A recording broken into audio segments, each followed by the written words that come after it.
Hoje, na segunda aula de introdução à fotografia, nós vamos ver velocidades de obturação, a abertura do diafragma, para você conseguir os efeitos que você deseja e conseguir capturar praticamente qualquer cena.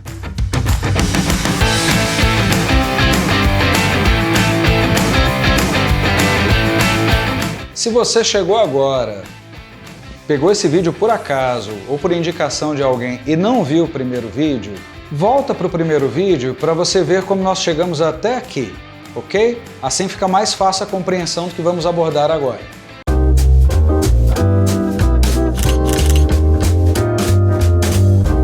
Bom, pessoal, conforme mencionado no vídeo passado, vídeo anterior, nós temos aquela situação da cortina que se abre num intervalo X, ok?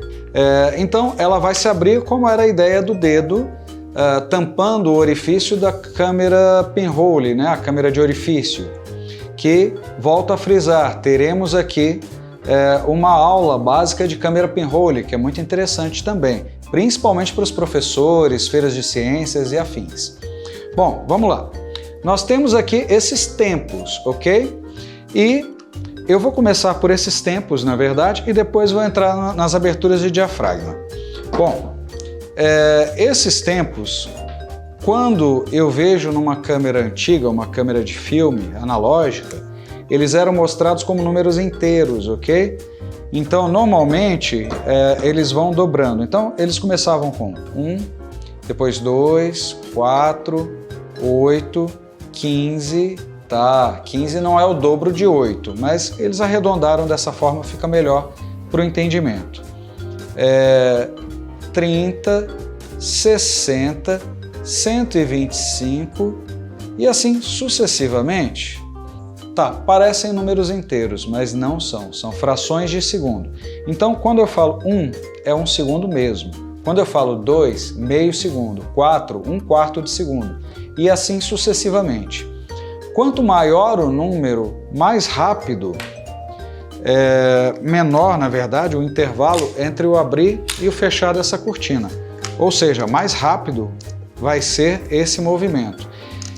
Esse primeiro aqui, eu estou fazendo com 1 segundo. Está aqui 1, somente o número 1, ok? Que seria 1 sobre 1. Observem.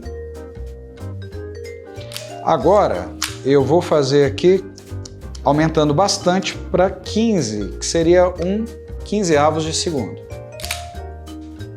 Bem mais rápido, certo? Agora eu vou colocar em 125, ok? Muito rápido, certo? Vamos fazer uma coisa agora bem extrema. Vou colocar 1000, 1 milésimo de segundo. Praticamente imperceptível o abrir e fechar, né? Ou seja, é uma velocidade tão alta que ela consegue congelar movimentos muito bruscos. Então, por exemplo, carros de Fórmula 1 a 340 por hora, um pássaro em pleno voo, um atleta correndo, você consegue congelar o movimento dessa cena, na verdade, do que está se deslocando na cena, utilizando velocidades maiores, ok? A função da velocidade é essa.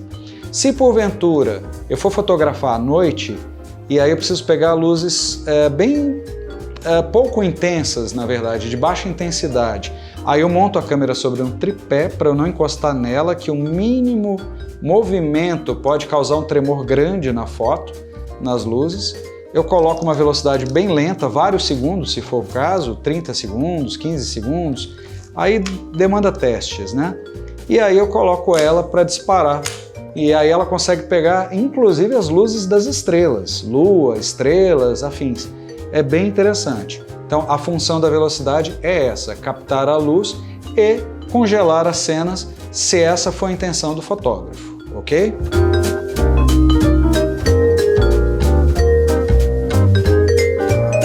Então, gente, as lentes normalmente trabalham com vários elementos. Cada elemento é uma lente aqui dentro.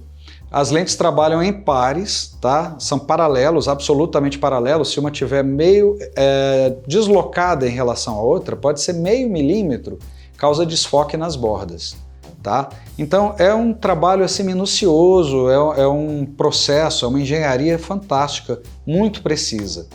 Então elas vêm justapostas ali, cada par vem para corrigir a aberração da outra. O que seria aberração? Seriam distorções na imagem, por assim dizer. A mais comum delas é a aberração cromática. Tá? Nós temos coma, nós temos aberração esférica. Nós teremos ainda um vídeo aqui só tratando de aberrações, para que vocês consigam identificar isso nas imagens, ok? Bom, vamos voltar aqui. Eu vou fazer um desenho básico, mostrando aqui uma lente básica, tá? Só com 6 elementos. São 3 grupos de 2 elementos. Normalmente, nos primeiros elementos, a luz simplesmente atravessa, ok?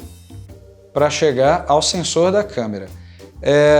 Antes dos últimos elementos, não que necessariamente em todas as lentes sejam assim, nós temos um diafragma, que eu vou fechar, aqui está bem fechado, acredito que dê para ver, e vou abrir para que vocês vejam, tá?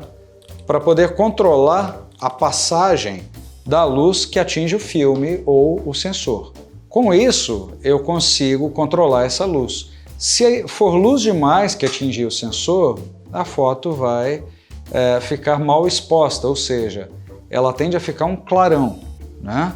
Estourada, como nós chamamos. Se for pouca luz, ela vai ficar subexposta, ela vai ficar escura, sem detalhes, sem contraste e por aí vai.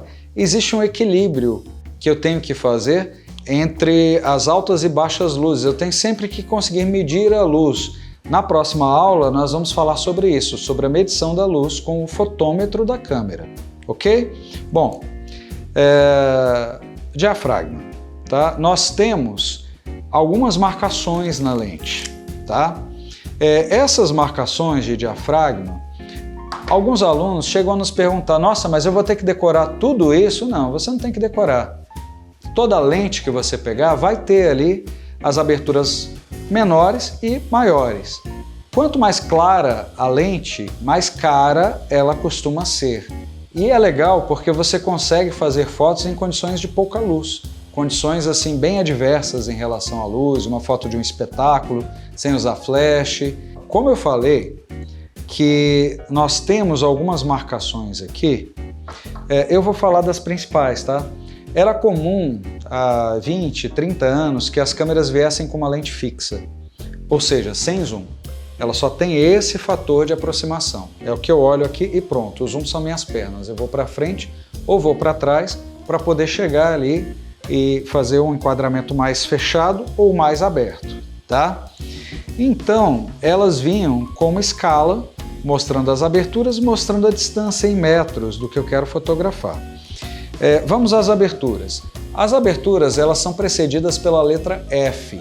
Como eu mencionei anteriormente, f-stop, que seria um ponto de parada, né? Então, eu tenho aqui os principais, tá?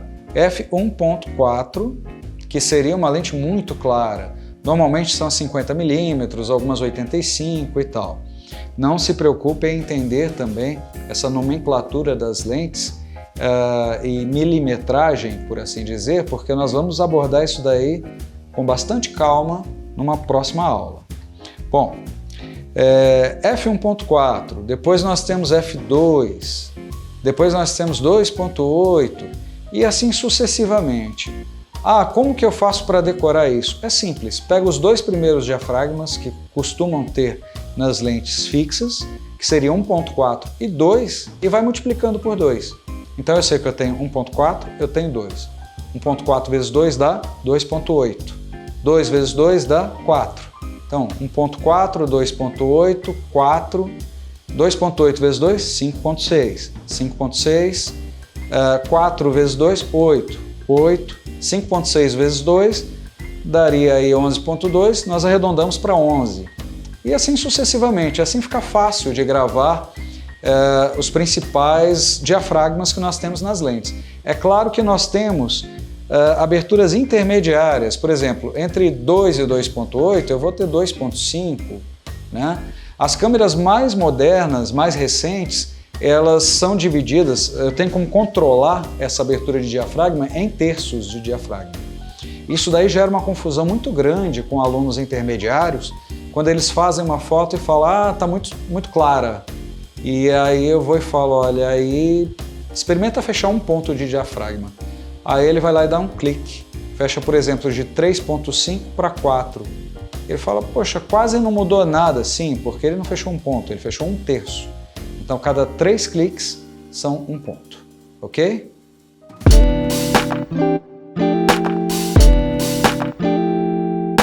A abertura de diafragma, ela não serve só para controlar a quantidade de luz que chega no sensor. Ela serve também para você trabalhar um tema muito interessante que se chama profundidade de campo. E não só, para que você obtenha o máximo de nitidez numa imagem, tá? Então, o que acontece? Tem uma característica física interessantíssima. Se eu uso o diafragma todo aberto, eu tenho uma profundidade de campo mínima. O que seria profundidade de campo? Seria o foco que eu tenho antes e depois do que eu quero fotografar. No caso, a canetinha da mesa digitalizadora, ok? A profundidade de campo ela é percebida na nossa visão também. Na verdade, o nosso olho ele é muito semelhante a essa lente, tá? Como? Observem uma coisa, aqui eu tenho um ambiente de luz controlada e intensidade média. Tá? Façam na casa de vocês, num ambiente interno, fechem um olho, tá? Não obrigatoriamente, podem manter os dois abertos se tiverem facilidade em fazer isso. Fechem um olho e foquem no dedo de vocês. Tá? E aí, observem que o fundo está desfocado, ok? Por quê? Aqui tem pouca luz, relativamente pouca luz, e a íris do olho vai abrir como se fosse o diafragma da lente. Então eu tenho foco só nesse ponto, o fundo está desfocado. Se vocês repetirem esse exercício lá fora, num dia de sol, um dia claro, vocês vão observar que o que está à mesma distância, nesse momento, de vocês, vai estar muito mais nítido de fundo, vai estar mais focado. Ok? Então esse é um exercício interessante para vocês entenderem que na lente funciona exatamente assim. Ou seja, digamos que eu vá fotografar uma cena de natureza. Então, eu tenho aqui um tronco caído num primeiro plano, eu tenho uma árvore num segundo plano, ok? E eu tenho uma cachoeira aqui de plano de fundo, um laguinho aqui, etc. O que acontece? Digamos que eu queira chamar a atenção para o primeiro plano. O que é o primeiro plano? O tronco caído com musgo nascendo, alguma coisa assim. Eu trabalho um diafragma mais aberto, ok? E aí com isso eu desfoco levemente a árvore e desfoco mais a cachoeira. Tudo que está mais distante vai desfocando, ok? Digamos que eu queira pegar o tronco bem focado, a árvore medianamente focada, que eu ainda identifique, e a cachoeira, de forma a identificar que se trata de uma cachoeira, ou situando ela em algum lugar que seja conhecido, aí eu trabalho um diafragma mediano. Eu fecho mais ou menos pela metade esse diafragma, ok? E eu vou ter esse controle de foco. Agora, digamos que eu queira tudo no foco. Bom, a solução simples seria fechar o diafragma todo. Não é a melhor solução, porque existe um fenômeno que chama difração, que vinheta um pouco as bordas da imagem e diminui a nitidez da imagem. Então, cada câmera, pelas suas características, uma coisa que também vamos abordar mais à frente, vai dar mais ou menos difração. O importante é que saibamos qual é a quantidade de difração, ou seja, quanto eu posso fechar no diafragma dessa lente, nessa câmera, para minimizar esse problema, ok? Mas a lógica é essa, quanto mais eu fecho, mais eu ganho foco entre os planos, tá? Então essa é uma das funções da abertura do diafragma, ok? Gente, por hoje é só, espero que vocês tenham gostado, teremos um desdobramento disso até que vocês saiam fotografando com segurança do que estão fazendo e o que é mais importante, com qualidade, com arte, com amor. Inscrevam-se em nosso canal, deem os likes e dessa forma vamos continuar sempre produzindo conteúdo de qualidade para vocês. Obrigado.